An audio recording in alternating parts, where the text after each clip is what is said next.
Thank you sir. கண்டென்ட்டுக்கான காத்திருந்த நேரம் இது. அவ்வளோ சீக்கிரம் சினிமா மேடையில நம்மளை அழைச்சிட முடியுமா?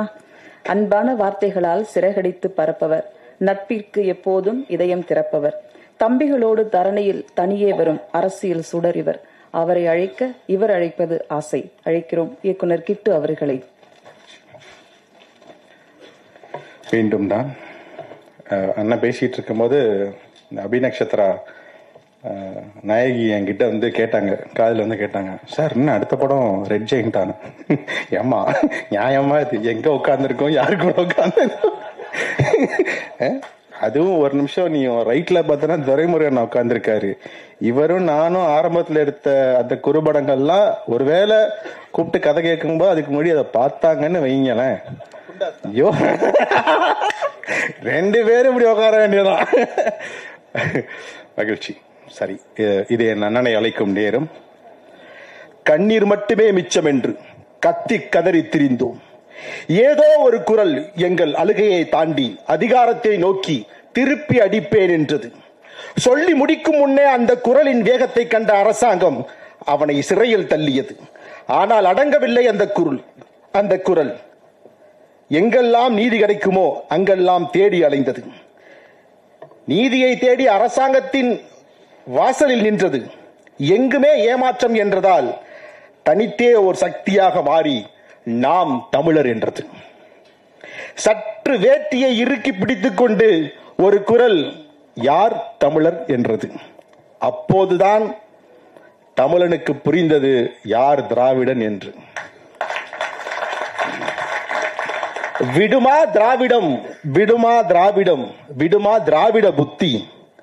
தமிழனை ஏத்தே பிழைத்த புத்தி அல்லவா துணைக்கு ஆரியத்தை அழைத்தது. முதல் அடியே ஆரியனுக்குத்தான் என்பது அவனுக்கு தெரியவில்லை. முதல் அடியே ஆரியனுக்குத்தான் என்பது அவனுக்கு தெரியவில்லை. முருகன் என் முப்பாட்டன் என்றதும் முனகிக் கொண்டே வா மோதி பார்ப்போம் என்றால் திராவிடன். இதோ வருகிறேன் என்று படை திரட்டி கிளம்பினான் எங்கள் கம்பீர குரல்காரன். 60 ஆண்டுகளாய் தமிழர் வாழ்க்கையில் படிந்த கரையை 10 ஆண்டுகளில் சரி செய்ய முடியுமா என்ன? இது ஒரு நெடும் பயணம். இந்த நெடும் பயணத்தில் நமக்கு துணை நிற்பது அவன் ரத்தம் கசியும் குரல் மட்டுமே. அவன் குரலே எங்கள் ஆயுதம். இதை அறிந்தே பல ஈன குரல்களை அவன் எங்கள் முன்னே திருப்புகிறான்.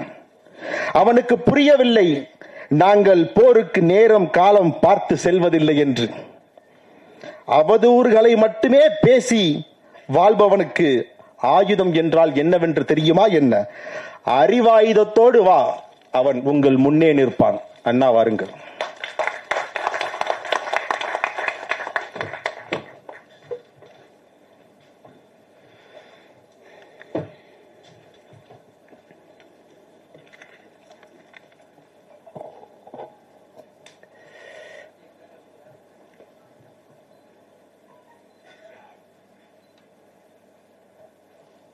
என்னுடைய பேரன்புக்கினிய தம்பி இசக்கி கார்வண்ணன் அவர்கள் தயாரித்து வழங்குகிற என் அன்பு இளவல் இயக்குனர் கிட்டவர்கள் இயக்கி வரவிருக்கிற ஆட்டி திரைப்படத்தினுடைய முன்னோட்ட வெளியீட்டு விழாவிற்கு வருகை தந்து வாழ்த்தி அமர்ந்திருக்கிற பெருமக்கள், என்னுடைய அன்பிற்கினிய கசாலி அவர்கள், என் ஆருயிர் தம்பி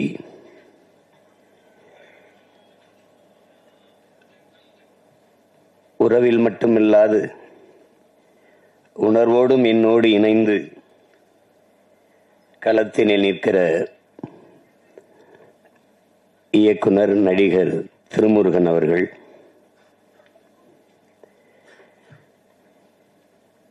இந்த கலைஞர்களை நிகழ்வை சிறப்பிக்க வந்திருக்கிற, பாராட்ட வந்திருக்கிற என் அன்பு தம்பி கேலி சித்திரத்தின் மூலம் சமூகத்தை சிந்திக்க தூண்டிய சிற்பி கட்டுரையாளன், பேச்சாளன், கருத்தாளன் பாலா அவர்கள் இந்த திரைப்படத்தில் பங்கேற்ற மதிப்புமிக்க கலைஞர் பெருமக்கள், ஒளிப்பதிவாளர் அன்பு தம்பி சிவி, படத்தொகுப்பாளர் தம்பி இளங்கோவன், இசை வழங்கியிருக்கிற இளவல் தீசன், கலை இயக்குனர் தம்பி முஜிபூர் அவர்கள், சண்டை இயக்குனர் தம்பி சுரேஷ் அவர்கள், ஆடை நிபுணர் பூங்குயில் கிட்டு அவர்கள், திரையிலே தோன்றி கதாபாத்திரங்களை கண்முன்னே நிறுத்துகிற கலைஞர்களாக இருக்கிற அன்பு தம்பி ஆனந்தன், எதிர்நாயகனாக நடித்திருக்கிற அறிமுக நாயகர் தம்பி பிரவீன் பழனிசாமி, நகைச்சுவை நடிகர் என் தம்பி காதல் சுகுமார், என் அன்பு மாமன் சவுந்தர் அவர்கள், கதாநாயகியாக இருக்கிற அன்பிற்கினிய அபி நட்சத்திரா அவர்கள், எல்லோருக்கும் என்னுடைய அன்பும் வாழ்த்துக்களும். இந்த நிகழ்விலே பங்கேற்று இதை உலகெங்கும் பரவி வாழ்கிற என் உயிர் சொந்தங்களிடத்திலே கொண்டு போய் சேர்க்க இருக்கிற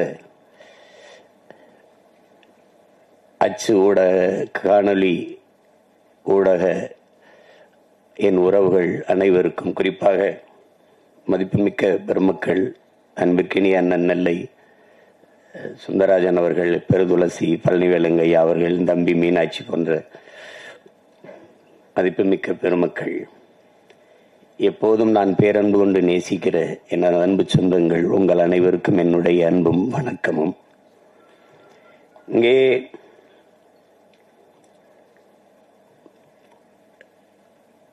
காதல் சுகுமார் ஒரு நகைச்சுவை நடிகர் அப்படி பார்க்கிறோமானால்,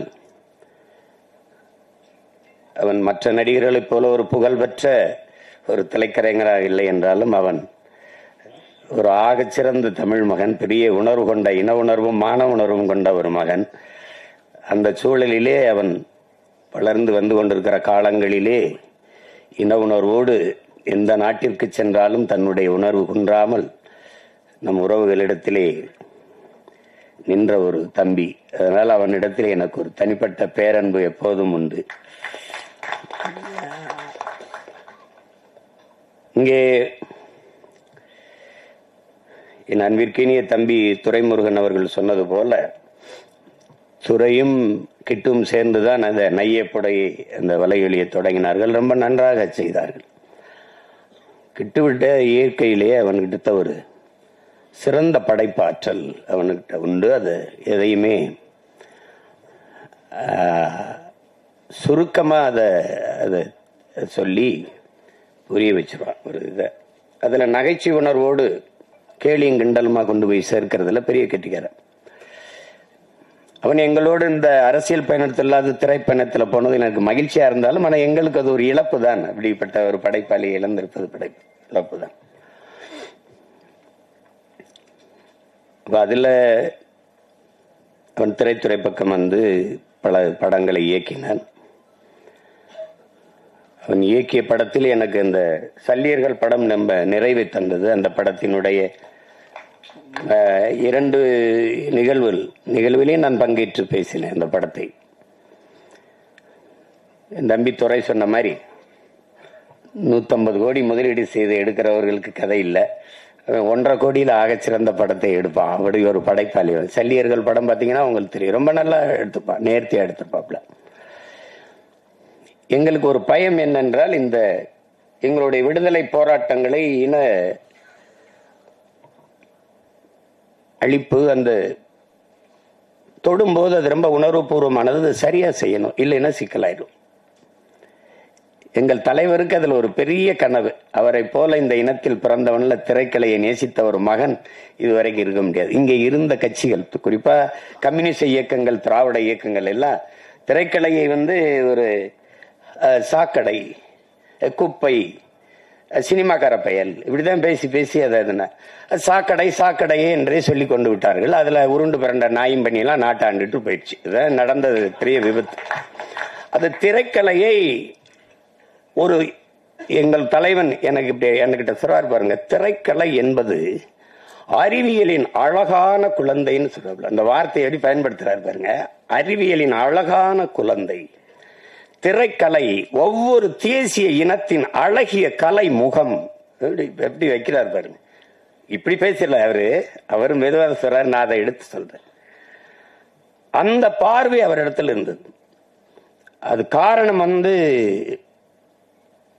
sinless List, Braveheart, Ben Hur இந்த மாதிரி படங்களை பார்க்கும்போது நம்ம விடுதலை போராட்டம் ஏன் இப்படி ஒரு படமா வரக்கூடாதுன்னு அவருக்கு ஒரு இது இருந்தது.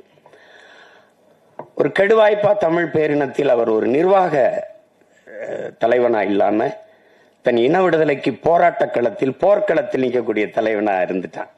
அவன் மட்டும் இவர்களை மேல 50 ஆண்டு 60 ஆண்டு 10 ஆண்டு 20 ஆண்டு ஆள்ற உலகத்திலே தலை சிறந்த நாடாக தன் இனம் வாழ்கிற நாட்டை கொண்டு விட்டான். அவனுடைய கனவு பல்லாயிரம் ஆண்டுகளா தம் முன்னோர்கள் தூக்கி சுமந்த கனவு. அவன் அறம் சார்ந்து வாழ்ந்த ஆட்சி செய்த மறவர்களின் கனவு. அதனால அப்படிப்பட்ட ஒரு தலைவன் அதுக்காக பெருமுயற்சி எடுத்தார். தன்னுடைய போராட்டத்தை இப்படியாவது எடுத்து கொண்டு போறோம்னு எடுத்தாரு சின்ன சின்னதா. அதுக்குள்ள எங்களுக்கு காலம் சரியா வரல, அது கெடுவாய்ப்பா அமையல, முடிஞ்சிருச்சு. அதனால இந்த மாதிரி படங்களை எடுக்கும்போது ஒரு நடுக்கம் இருக்கும். அது சரியா செய்யணும், இல்லைன்னா தப்பா போயிடும். வரலாற்றை தவறா பதியக்கூடாது, உங்களுக்கு தெரியும். அதுல என் தம்பி சல்லியர்களை போராட்ட வரலாற்றில் பெருங்கடல், அது ஒரு துளியை மிக சரியா பதிவு செஞ்சான்னு எனக்கு ஒரு நிறைவு. அதுபோல இந்த ஆட்டி படத்தையும் அவன் சிறப்பா செஞ்சிருப்பானுங்கிறதுல எனக்கு அசைக்க முடியாத நம்பிக்கை. இங்கே அந்த ஆட்டி அப்படிங்கிற அந்த படத்துக்கு சொல்லுவோம், அது எங்கள் குடியில் பெண்கள் முதலாம் அப்படின்னு. அதுல மாற்று கருத்து இருக்க முடியாது. கிட்டு பேசும்போது வருத்தத்துல சொன்னா நமக்கு வரலாற்று பதிவுகள் எதுவும் இல்லை அப்படின்னு, அது ஒத்துக்கணும். இதில் நம்மளா பெருமையா பேசிக்கிறது இருக்குல்ல. எப்படின்னா, வரலாற்றை படைக்கிறவனுக்கு அதை எழுத பதிவு செய்ய நேரம் இருக்காது. நம்ம செய்யல இருந்தாலும் விழுந்துட்டா மீசையில மண்ணோட்டில பெருமை பேசுற மாதிரிதான்.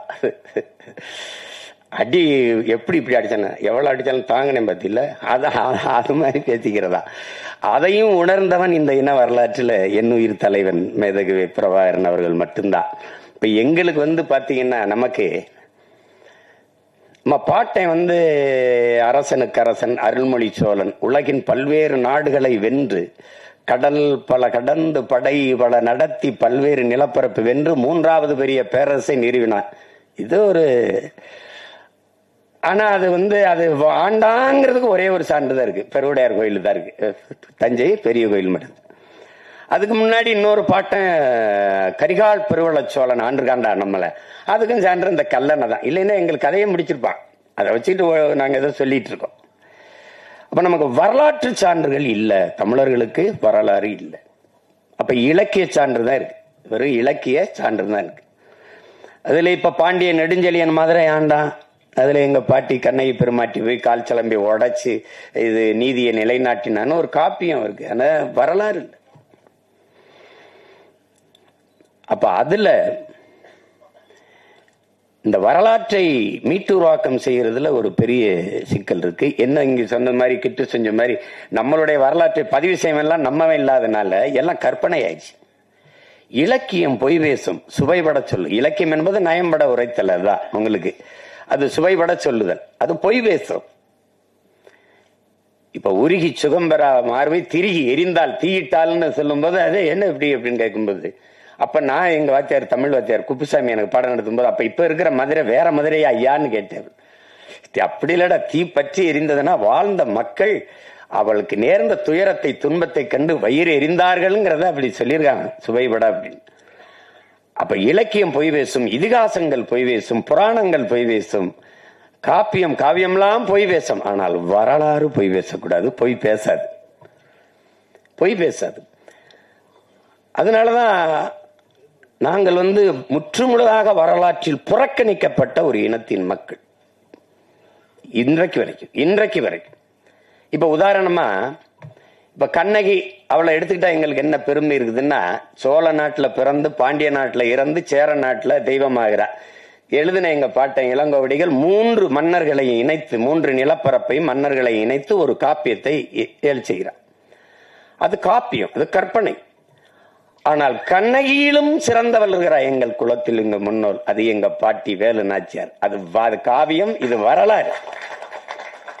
ஆட்டினா பாருங்க, ஆட்டி படைக்கிறானையா அப்படிங்கிற மாதிரி ஆட்டி படைத்தால் ஒரு பெண்மகள். தமிழர்கள் பொதுவா மானுடனே தாய் வழி சமூகத்திலிருந்து வந்தவன் தான்.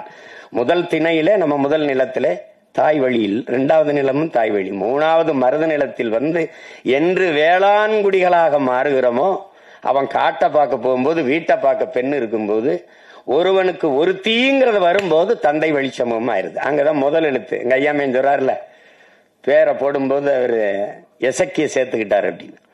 அப்ப தந்தை வழி சமூகமா வரும்போதுதான் அது வரைக்கும் பெண்ணு தான், தாய் வழி சமூகம் தான். நம்ம அதை மாற்ற முடியல. இன்றைக்கு வரைக்கும் நாடு தாய் நாடு தான், மொழி தாய்மொழி தான். என் தம்பி கார்வனன் சொன்னது மாதிரி இந்த தமிழ் குடிகளுக்கு 90 விழுக்காட்டுக்கு மேலே பெண் தெய்வங்கள் தான். எனக்கு கூட என்னுடைய குலதெய்வம் வீரமாகாளி பெண்ணு தான். இங்கே இருப்பீர்கள் எங்கள் இன வரலாறு. இந்த திராவிடர்கள், அதுவும் ஐயா ராமசாமி பெரியார் வந்த பிறகுதான் எங்களுடைய வரலாறை தொடங்குகிறார்கள். திராவிட வரலாறு, திராவிட. இன்றைக்கும் தமிழன் இன அரசியல் வரலாறு ஐயா பெரியார், அண்ணா, கருணாநிதி அவர்கள், எம்ஜிஆர் அவர்கள், ஜெயலலிதா அவர்கள், இதுதான் பெஸ்ட்.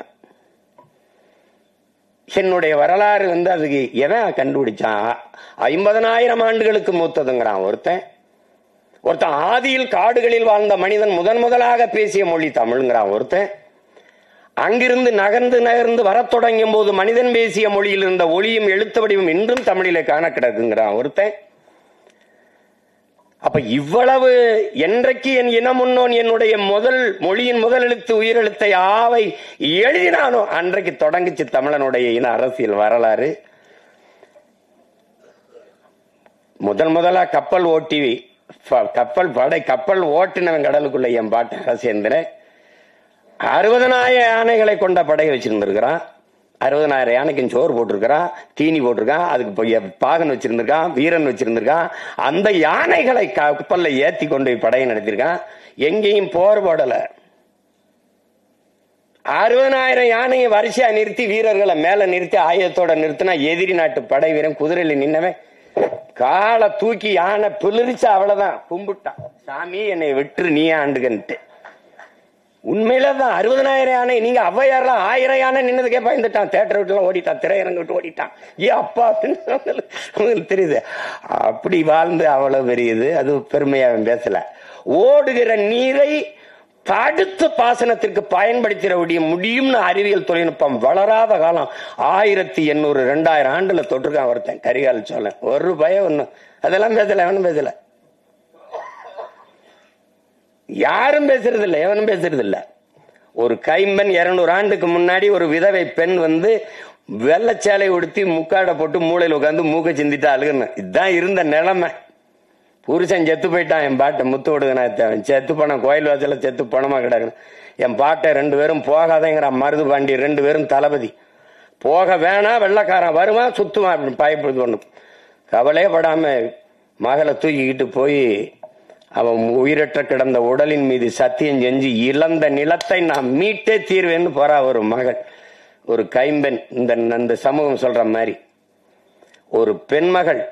என் அன்பு சொந்தங்களை நீங்க கொஞ்சிருங்க. இந்த நிலத்தில் எத்தனையோ வீரம் இருந்திருக்கான். இந்திய பெருநிலம் அடிமைப்பட்டு கிடக்குது. அந்த நிலத்தின் விடுதலைனே வச்சுக்க. எந்த ஒரு மகனும் வென்றதில்லை போர்ல. வெள்ளக்காரண்ட தோற்று தந்திருக்கான். என் பாட்டன் தீரன் சின்னமலையோ புலித்தேவனோ இல்ல அழகுமுத்துக்கோனோ எவனுமே தோற்றுதான் போயிருக்கான். ஒரே ஒரு பெண்மகள் தான் போரிட்டு வெள்ளையனை தோக்கடித்து இழந்த நிலத்தை மறுபடியும் மீட்டவள் ஒரே ஒருத்தி, எங்க பாட்டி மானமரத்தி வேல் நாச்சியார் தான். உண்மையிலே ஆட்டினா அவதான். அத நம்ம பேசுறதுல வரலாற்றுல ஒரு படிப்பினை இல்ல. கண்ட கண்ட நாய் பேய்க்கெல்லாம் தெருவிலங்கும் சிலை இருக்கு. என் பாட்டிக்கு இந்த சிவங்க அரண்மனை வாசல ஒரு மரப்பாச்சி தண்டி பொம்மை வச்சிருக்கான். இதெல்லாம் அப்ப எப்ப வருதுன்னா கோபம் வருது. வரலாற்றில் நீ புறக்கணிக்கப்பட்டுட்டாய். உன் பாடத்திட்டத்திலே தென்னாட்டின் சான்சிராணின்னு தான் உன் பாட்டி எழுதியிருக்கான் வேலுநாச்சியார. வேலுநாச்சியார் பிறந்து இறந்து 85 வருஷம் கழிச்சு பிறக்கிறா. மணிக்கர்ணைங்கிற பெண் 85 வருஷம் கழிச்சு பிறக்கிறா. இளம் வயதிலேயே திருமணம் முடிச்சு கொடுத்ததுனால சான்சி அந்த மன்னன் இறந்து போனதுனால அந்த நிலப்பரப்புக்கு அவ தலைவியாகி அரசியானதுனால சான்சி ராணி. இளம் வயது திருமணம்னால பாய் லக்ஷ்மி பாய் சான்சி ராணி லக்ஷ்மி பாய்னு பேர் வருது. நீ என்ன வரலாற்றுல பதிவு செஞ்சிருக்கணும்? சான்சி ராணி எழுதும் போது வடநாட்டின் வேலுநாச்சியார்னு எழுதிருக்கணும். ஆனா நீ என்ன பண்ற? தென்னாட்டின் சான்சி ராணின்னு என் பாட்டி எழுதுற. அங்க நான் பேசாம மண்டையாட்டிட்டு இருந்தேன் பாரு, அங்க செத்துச்சு என் வரலாறு, அங்க போயிருச்சு என்னுடைய வரலாறு. நீ என் பாட்டை வாவு சிதம்பரனாரை விட நீ என்ன வல்லபாய் பட்டேல் பெரியாள். நீ என்ன பண்ணிட்ட நீ? ஆனா வல்லபாய் பட்டேல் எனக்கு வரலாறு இருக்குது, என் பாட்டன் வாவுசி இல்ல. அதாங்க அது சிக்கல். கற்பனை கூட நீங்க செய்ய முடியாது. என் தாத்தன் வழக்கறிஞர், என் அப்பன் வழக்கறிஞர், நான் வழக்கறிஞர். ஒரு முறை நேர் நின்றால் இன்னைக்கு 50,000, அன்னைக்கு 50,000 என் பாட்டனுக்கு. ஒரு முறை வழக்கு நீதிமன்றத்தில் நேர் நின்னா அவ்வளவு செல்வந்தன். சொத்தம்பட்டையும் இழந்தான் மண்ணின் விடுதலைக்கு. இந்த தமிழ் மக்களின் மானம் கப்பலேற விடக்கூடாது என்பதற்காக கப்பல் ஓட்டிய ஒரு பெருந்தமிழர், சுதேசி கப்பல். நான் என்னடா தமிழ் தேசம் பேசுறேன், அவன் தமிழ் நேசன் அப்படின்னு அன்னைக்கே இதழ் நடத்தினான். அன்னைக்கே தமிழ் தேசம் தமிழ் நேசன் பத்திரிகை நடத்தினான். அவன் வரலாறு எங்க இருக்கு? எனக்கு மாடு இழுக்க திணறும் செக்க மனுஷன் இழுத்திருக்கான் இந்த மண்ணின் விடுதலைக்கு. போய் கோவை சிறையில் இருக்கு, இன்னும் அந்த சிலை நினைவா இருக்கு அந்த செக்கு. ஏன்னா அவன் இருந்த அறைக்கு பக்கத்துல இருந்தவன் அவன் பேரன் நான். அதே கோவை சிறையில பக்கத்து அறையில செக்கிழுத்த செம்மல் வாவு சிதம்பரனார் இருந்த சிறை அப்படின்னு எழுதி வச்சிருக்கான். அந்த அறை எழுதி வச்சிருக்கான். வேணா நீ வேணா போயிட்டு அவனு போல விரைவில் அனுப்பி வைக்கிறேன். ஏதாவது இதுல பேசிட்டு வாடனா போட்டுருவான். என்ன நான் போகாத சிறை இருக்குன்னு நினைக்கிறீங்களா? நீதிமன்றம் இருக்குன்னு நினைக்கிறீங்களா? அவருக்கு ஏதாவது பார்க்கணும் சீமானேன்னா உடனே வரணும்ன்றப்பல கட்டாயம் நேர் நிக்கணும். வழக்கு இருக்கு, இதுக்கு ஒரு வழக்கு இருக்கு. வல்லபாய் பட்டேல படித்தோம், நம்மளுடைய பாட்டன் வாவு சிதம்பரனாரே படிக்கல.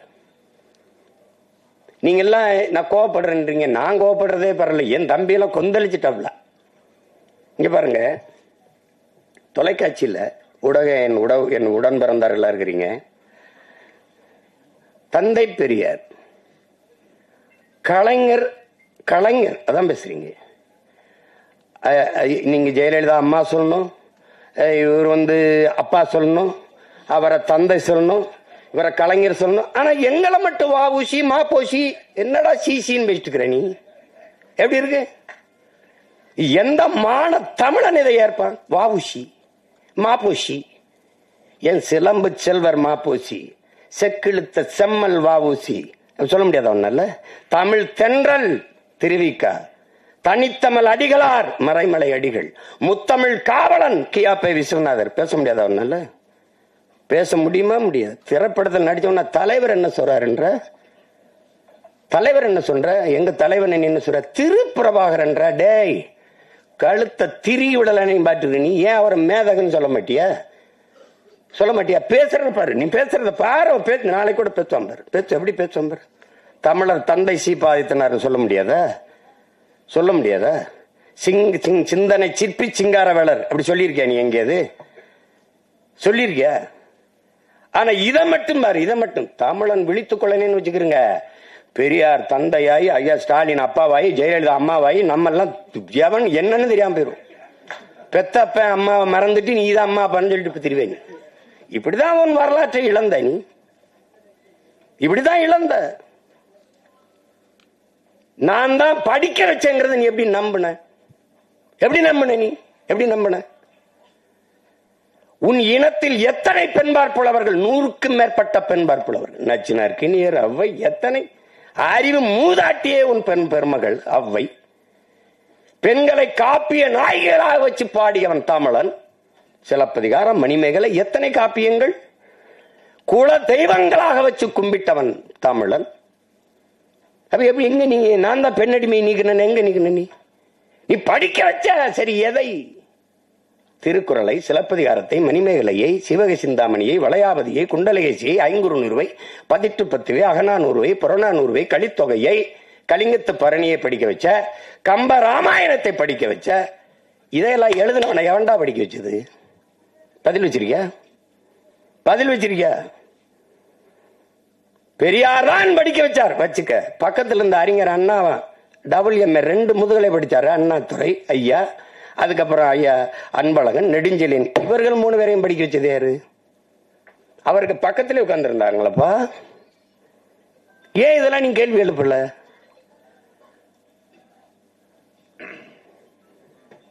வரலாற்றை மறந்துவிட்ட இனம் சுடுகாட்டில் இறந்து கிடக்கிற பிணம்ங்கிறாங்க கோசிமி.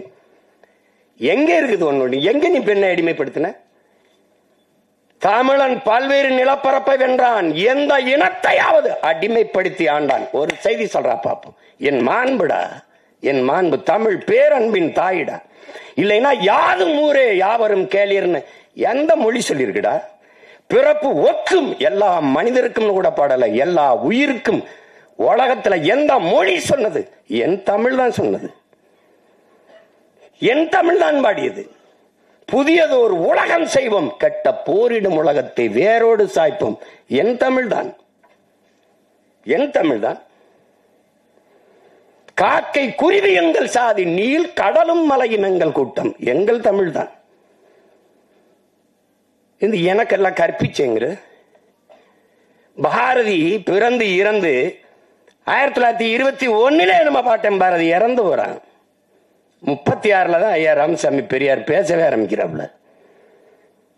பேசவே ஆரம்பிக்கிறார். அவன் பாடாத பெண்ணியமாடா, அவன் பாடாத கல்வியை வலியுறுத்தியாடா?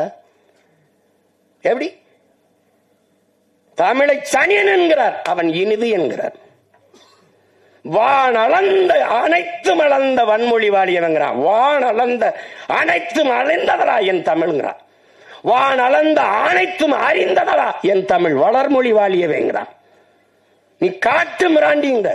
சிங்களம் புட்ககம் சாவகம் யாவும் சென்றேறி பல தீவனுக்கும் சென்றேறி அங்கு தங்கள் புலிக்கொடி மீன்கொடி நின்று சால்புற கண்டவர் தாய் நாடுங்கிறான். எப்படி?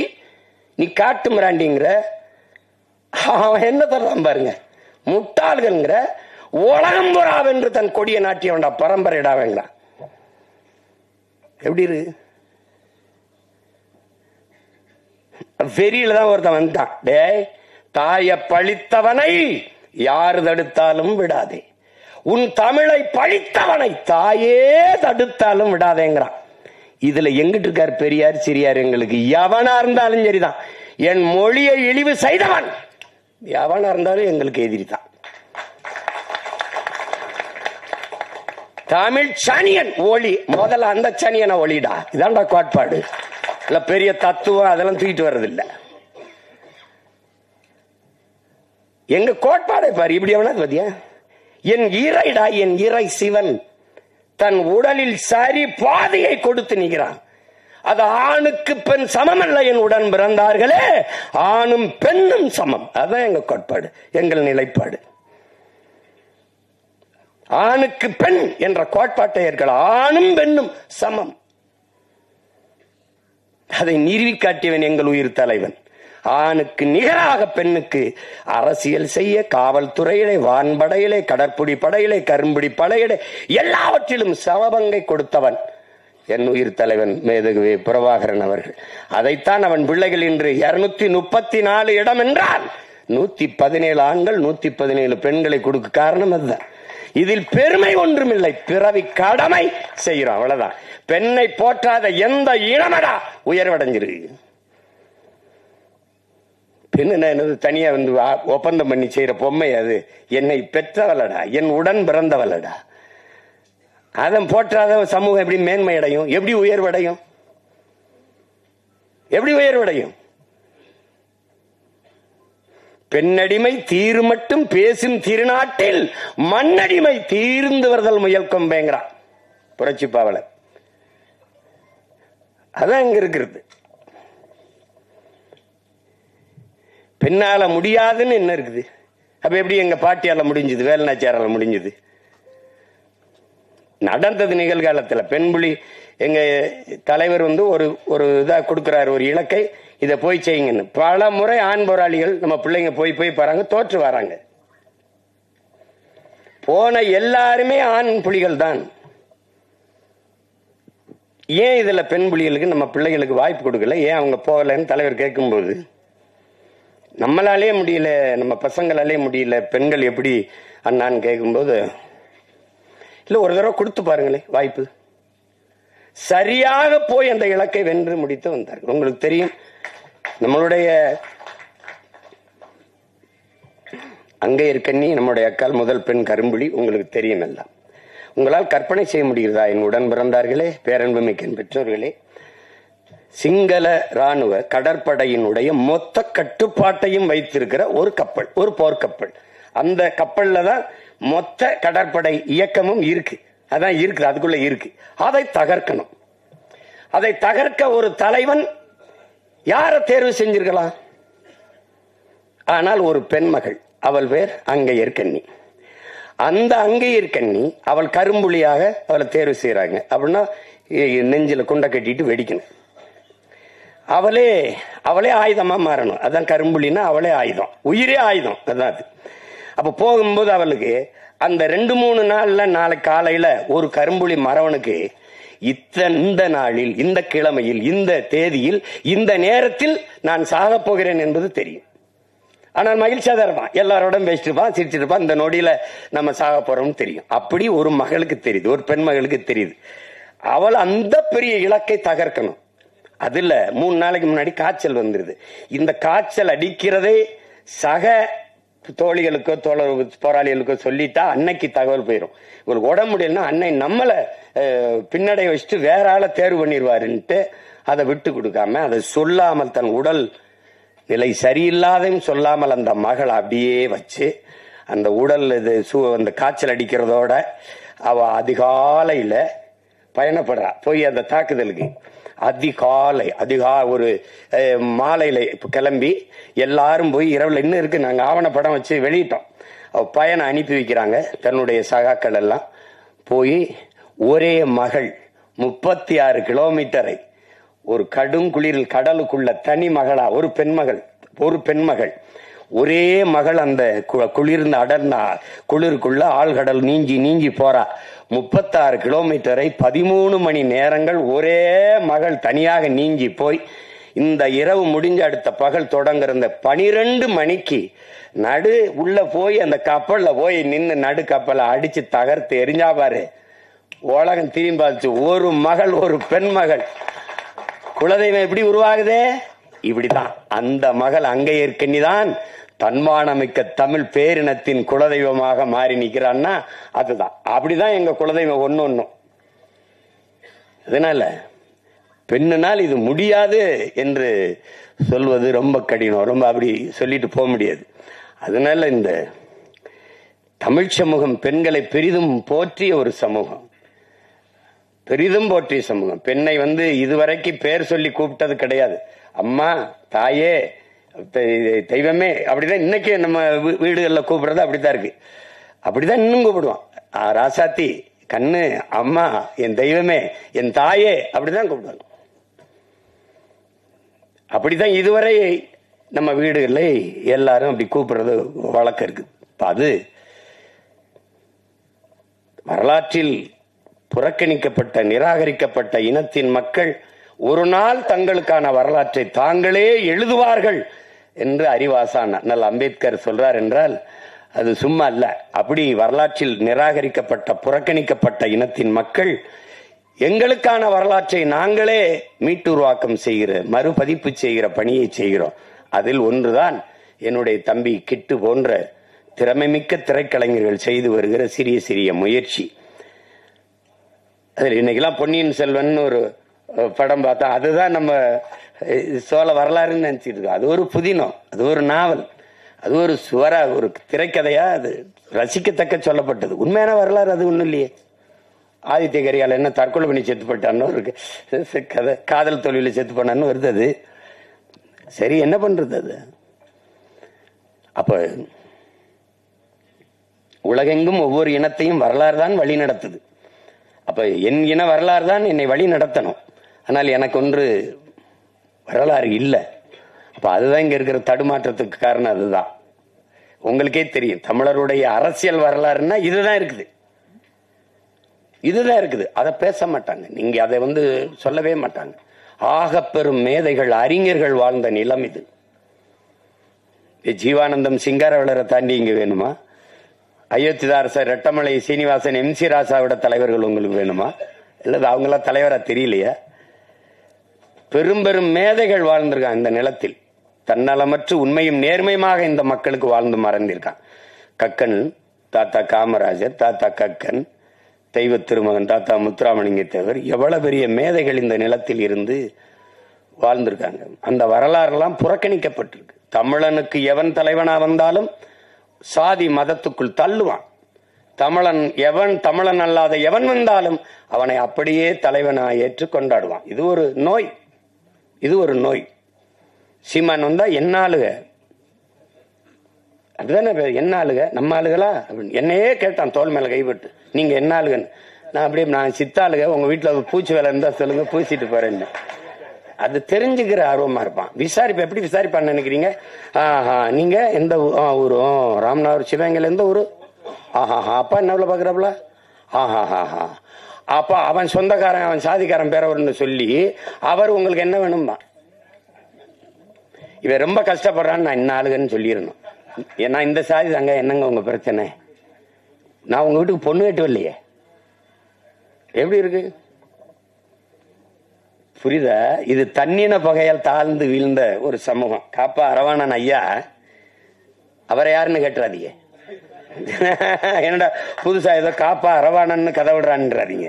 ஏன்னா திராவிடன் கதை விடுவான் எங்க வரலாறு, நாங்க வரலாறு சொல்லுவான் அவனுக்கு கதை. அப்ப அதுல அவர் என்ன சொல்றாரு, இந்த தமிழன் வீழ்ந்ததுக்கு தமிழன் ஏன் அடிமையானான், அந்த புத்தகத்தை தமிழ் இளம் தலைமுறையினர் என் உயிரினும் இனியை உடன் பிறந்தார்கள் ஒவ்வொருத்தனும் படிக்கணும். சின்ன புத்தகம் தான். அதுல என்ன சொல்றாரு, தமிழனுக்கு இந்த அடிமையானதுக்கு முதல் காரணம் போர்க்குணம் இன்மை. அதுக்காக மாதிரியே சொல்றாரு, முதலில் பண்பட்ட இனம் நாகரிகம் அடைந்த இனம் போர்க்குணம் அற்று போகுங்கிறார். முதலில் பண்பட்ட இனம் போர்க்குணம் அற்று போகும். எப்படின்னு கேளுங்களா? இவர் ஒரு சண்டை நினை, ஏப்பா எதுக்குப்பா அவன் காலி பயிலோட போய் சண்டை போட்டுக்கின்னு, வாப்பா நமக்கு அது வாப்பா தரோம். இங்கதான் அது இதாயிருது. எதுக்குப்பா பிரச்சனை, எதுக்குப்பா வம்பு, எதுக்குப்பா பிரச்சனை? அது நமக்கு மட்டும் இல்ல, நாட்டுக்கே அதான் பிரச்சனை ஆயிருது. எதுக்கு பிரச்சனை என்பதுதான் பிரச்சனை. அப்ப அங்க போர்க்குணம் அற்று போனது, போர்க்குணம் அற்று போனது ஒன்று. இரண்டாவது, தன்னிடத்தில் இருப்பதை விட பிறரிடத்தில் இருப்பது உயர்ந்தது, இந்த இழிவான சிந்தனை. பிறகு தாழ்வு மனப்பான்மை, தன்னின பகை, இது ரொம்ப முக்கியம். இதை நீங்க கவனிச்சுக்கணும். அந்த வார்த்தையை போடுறாரு, தன்னின பகை. தன்னின பகை என்னது? படையாட்சியை நான் வேட்பாளரா போட்டாங்க, பறையன் ஓட்டு போட மாட்டாங்க. பறையனை போட்டாங்க, படையாட்சி போட மாட்டாங்க. தேவர் என்னுடைய வேட்பாளர், தேவேந்திரர் ஓட்டு கிடையாதுங்க. தேவேந்திரர் என்னுடைய வேட்பாளர், தேவர் ஓட்டு கிடையாதுங்க. இதனால சொந்த ரத்தங்களுக்குள் யுத்தம். சிந்திய ரத்தத்தை குடித்த ஓநாய்களுக்கிட்ட அதிகாரம். இவன் சொந்த ரத்தத்துக்குள்ள சண்டை போட்டு வீழ்ந்தான். தன்னின பகையால் தாழ்ந்து வீழ்ந்த தமிழ் சமூகம். எந்த அரசியல் அதிகாரமும் இவனுக்கு வராம போனதுக்கு காரணம் இதுதான். கடைசியா ஒண்ணு சொல்றாரு, அளவு கடந்த திரைக்கவர்ச்சி. அளவு கடந்த திரைக்கவர்ச்சி. 4 மயக்கம். 1 சாதி மயக்கம், 2வது மத மயக்கம், அடுத்தது சாராய மயக்கம், அதுக்கப்புறம் திரை மயக்கம். இந்த சாராய மயக்கம் திரை மயக்கத்தை தெளிவுபடுத்திட முடியும். ஆனால் இந்த சாதி மத மயக்கம் இருக்குல்ல, செத்து பாடையில போனாலும் வராது. செத்து புதைச்சாலும் ஆறுமுக நாடார்னு எழுதி வைப்பான், சமாதியில எழுதி வைப்பான்ல. சுப்பிரமணிய தேவர் எழுதி வைப்பான், எழுதி வைப்பான். என்ன சிரிக்கிறிய? போய் சார் என்ன போமா சுடுகாட்டுக்கு? அததான் சொல்றான், டே கல்லு சாராயம் குடிச்சு படுத்தா கூட படுத்து எந்திரிச்சா போத தெளிஞ்சிரும்டா.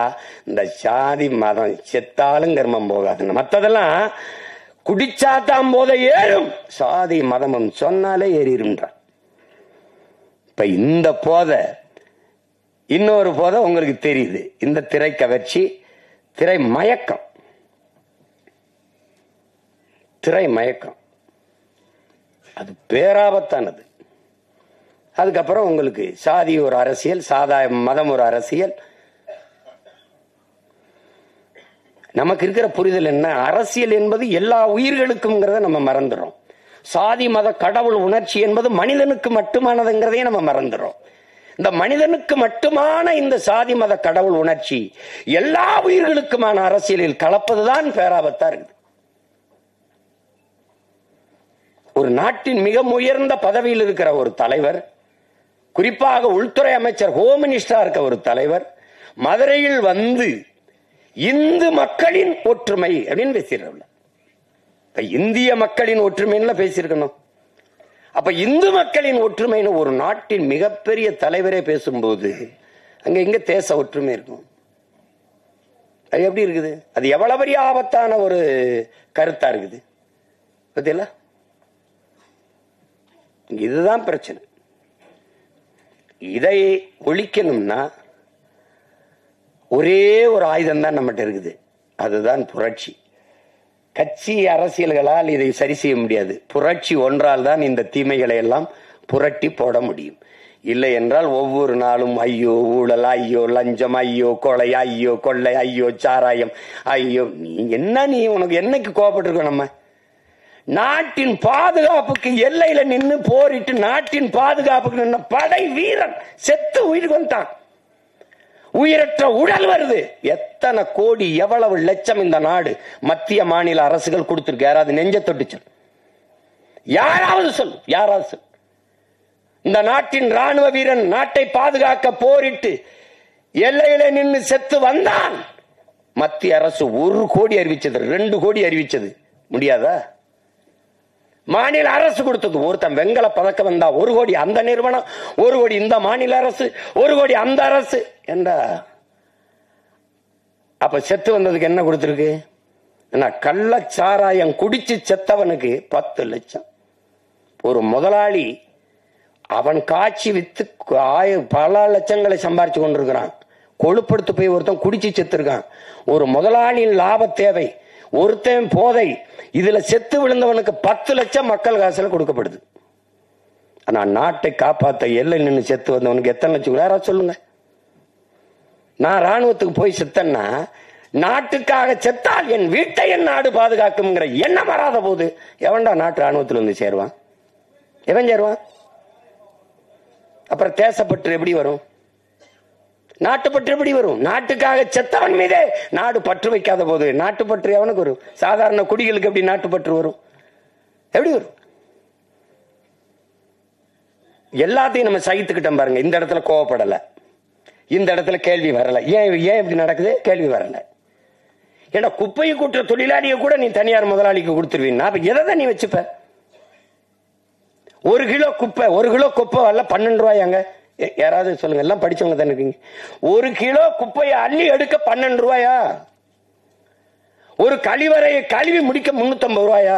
350 ரூபாய்க்கு ஒரு கக்கூசு கழுவிக்கலாங்க உங்க வீட்டுல? நீங்க சிரிக்கிறதுக்கு சொல்லல, கோவப்படணும். நம்ம பாட்டன் தாத்தன் சொல்றான்ல, ஏமாறுகிற இருக்கிற வரை ஏமாற்றுவன் இருப்பான், ஏமாற்றுவன் இருப்பான். திட்டம் போட்டு திருடுற கூட்டம் திருடி கொண்டே இருக்குது, அதை சட்டம் போட்டு தடுக்கிற கூட்டம் தடுத்து கொண்டே இருக்குது. அது நடந்துகிட்டே இருக்குது. அண்ணா திருடனாய் பார்த்து திருந்தாவிட்டால் திருட்டை ஒழிக்க முடியாது. இப்ப திருடனா பார்த்தா நம்ம பார்த்தா அவன் திருந்தல, இப்ப நம்ம திருத்தணும். அவன் தான் திருந்தலையே, 1 வருஷம் 2 வருஷம் இல்ல 60 வருஷம் திருடுறான். அவன் திருந்தலையே, அப்ப என்ன பண்ணணும்? திருத்தணும். யார் திருத்தணும்? நாம தான். என்ன பண்ணணும்? உங்க கையால என்ன பண்ணணும்? ஒரே அழுத்த ஒரு அழுத்தணும். என்னது ஒற்றை விரல் புரட்சிங்கிறது சரிதான். அது தெரியல. அவங்க உட்கார்ந்து இருக்கிற அவங்க எல்லாம் அதிகாரம் அது நாம கொடுத்ததுங்கிற எண்ணம் நமக்கு வரணும். நம்ம போட்ட ஒத்த ஓட்டுல வந்த வலிமை தான் அதுன்னு வரணும். உங்களுக்கு என்ன வரணும், அதுதான் முக்கியம் இங்க. அப்ப அங்கதான் மாறுதல். அதுதான் அண்ணல் காந்தியடிகள் உலகத்தை எப்படிப்பட்ட மாறுதலுக்கு கொண்டு வர நினைக்கிறியோ அதை உன்னிலிருந்து தொடங்குடாங்கிறாரு. நீங்க நான் என்னிலிருந்து தொடங்குறேன், நீங்க உங்களிலிருந்து தொடங்குங்க. நம்மிலிருந்து நல்ல மாற்றம் தொடங்கட்டும். நான் 6 மாசத்துல தேர்தல் வருது, அப்பவாவது ஒரு மாறுதல் வருதான்னு பார்ப்போம். அதான் ரொம்ப முக்கியம். என்ன ஐயாமனே?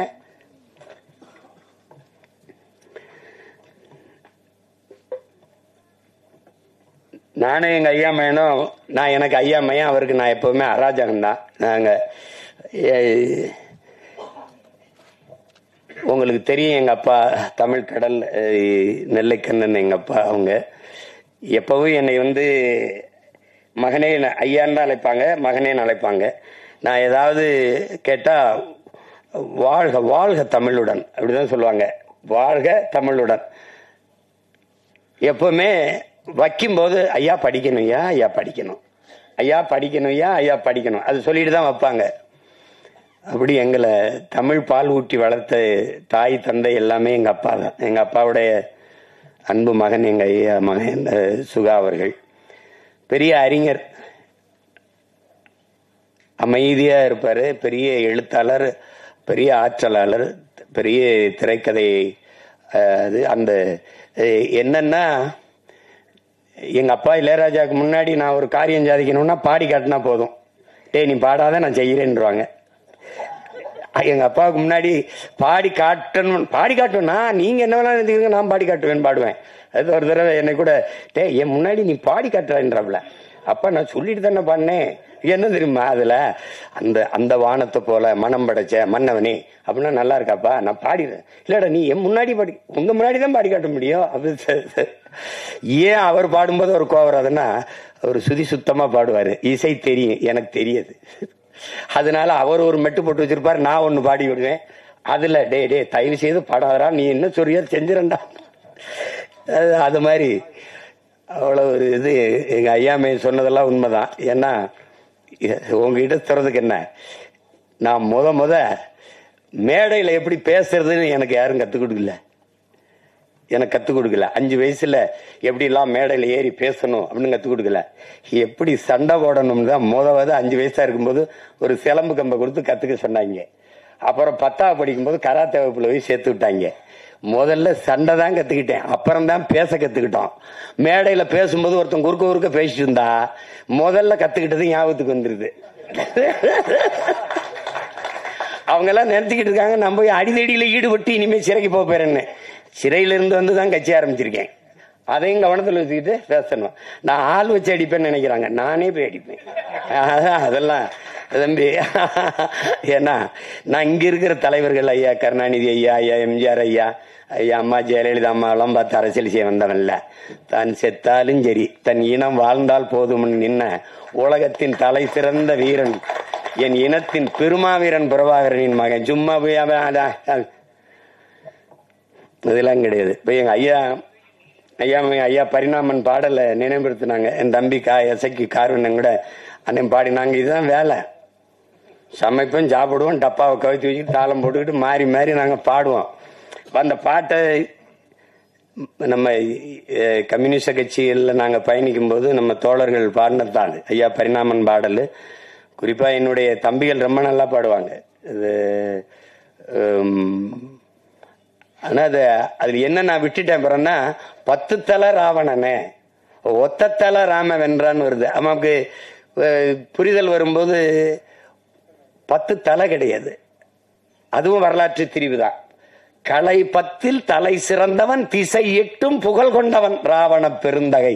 அதுதான் அந்த கலை 10ஐ தலை 10ஆ பின்னாடி வந்தவன் மாட்டான். ஒருத்தன் 10 தலையோட பிறக்க முடியுமான்னு பாருங்க.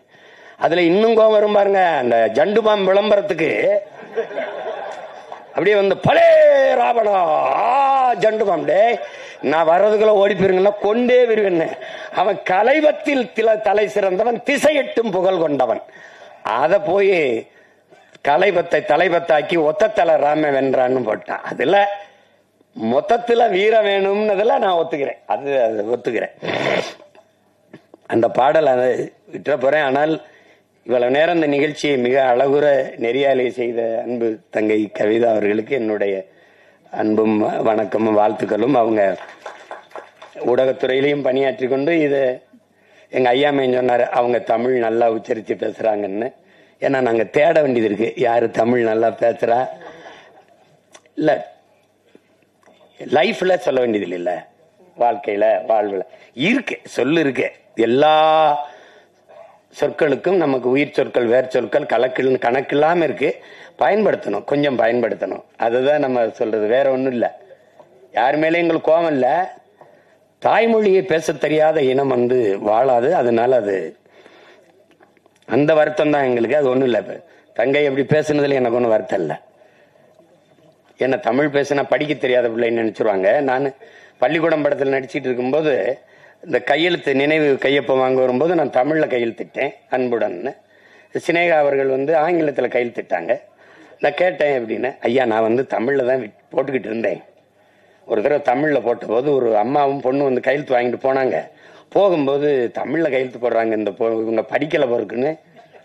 அது தமிழ்ல கையெழுத்து போட்டா படிக்கலன்னு நினைச்சுக்கிறான். அப்ப படிக்கல, பள்ளிக்கூடம் போலவருக்கு தமிழ்லே பேசிட்டுக்கிறான்னு நினைக்கிறான்.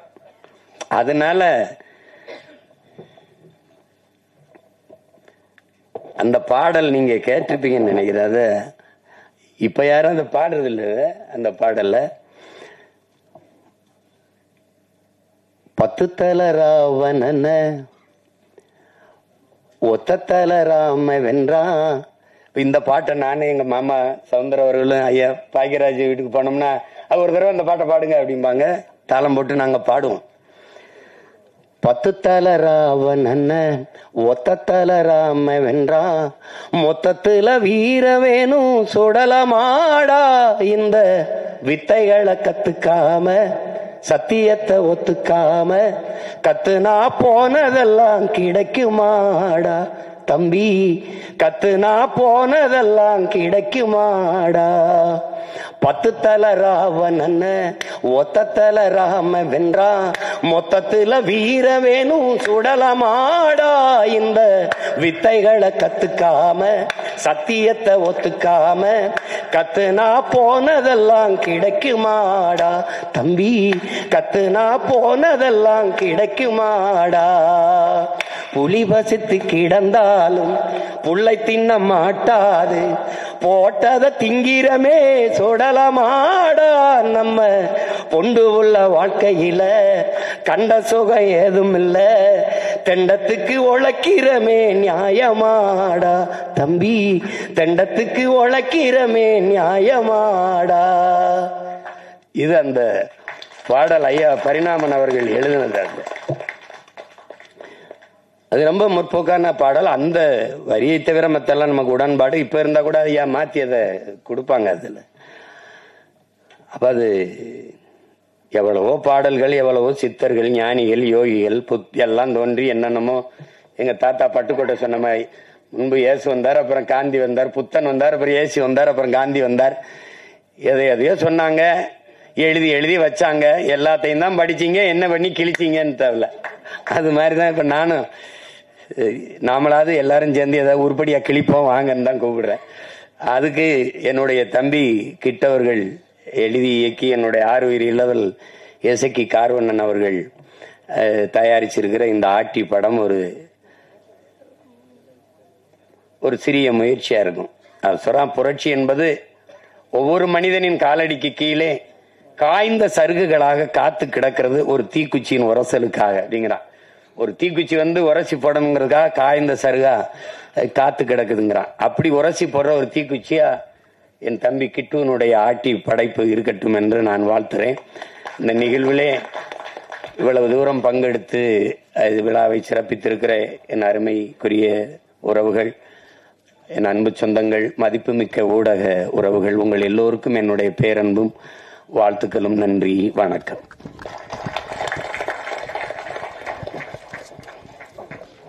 உற்சாக பேச்சில் ஆரம்பிச்சு பாட்டுல முடிச்ச எங்கள் அன்பு அண்ணன் சீமான் அவர்களுக்கு நன்றி. இந்த படத்தை இவ்வளவு சிறப்பாக எடுக்க உதவி செய்த ப்ரொடக்ஷன் மேனேஜர் ராம் பிரபு அவர்களுக்கு நன்றி. இப்போது ஒரு புத்தக வெளியீடு. வெற்றி செல்வன் ராசேந்திரன் அவர்கள் எழுதிய செவக்காலி புத்தகத்தை இயக்குனர் சீமான் அவர்கள் வெளியிட சுஹா எழுத்தாளர் அவர்கள் பெற்றுக் கொள்வார்கள்.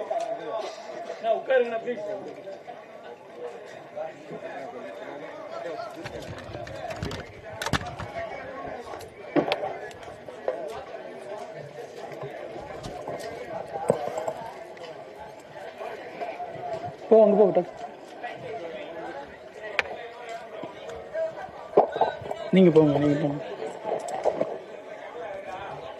Ma'am ma'am.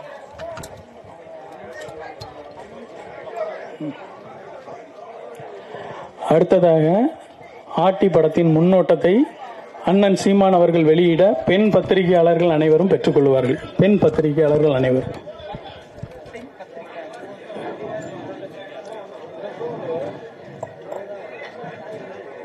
இணைந்து பெற்றுக்கொள்வார்கள். உட்காருண்ணா ப்ளீஸ், தயவு செஞ்சு உட்காருங்க அண்ணா. ஓகே ஓகே உட்கார்ந்துருவாங்க ப்ளீஸ். அந்த பக்கம் போயிடுங்க. இல்லை, பத்திரிகையாளர்கள் அனைவரும் அந்த பக்கம் போயிடுங்க. அமலன் மேம் அந்த பக்கம் போயிடுங்க. அந்த பக்கம்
கலந்து கொண்ட அனைவருக்கும் எங்கள் அன்பும் நன்றியும்.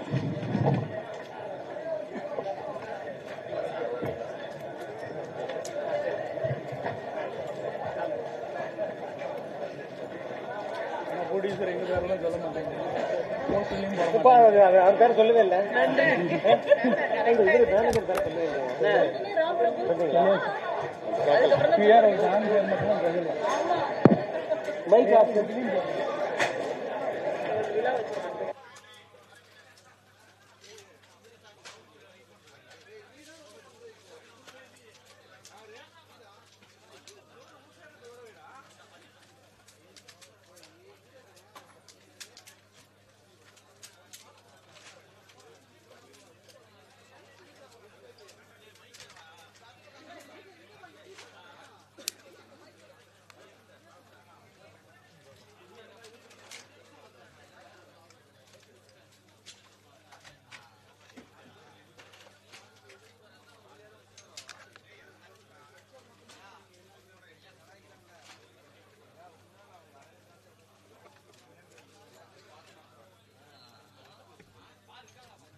இருப்பாங்க. கொடுத்துரும்.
மயக்க வந்துச்சு.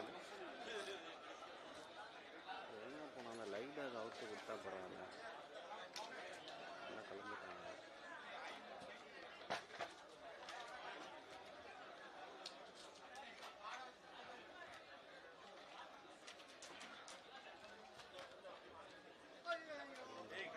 வரண்டா வரணும்.